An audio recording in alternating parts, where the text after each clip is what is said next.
Gerçekten bu kadar çok istiyor musun kardeşini ya? Bak, benim bütün meselem bu.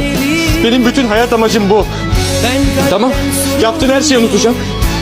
Her şeyi unutacağım. İstemiyorsan okula da gelmem. Beni bir daha görmezsin, hayalet olacağım. Yeter ki şu gösteği bana ver, ne olursun. Vay be. İnsanın senin gibi abisi olması lazım ha.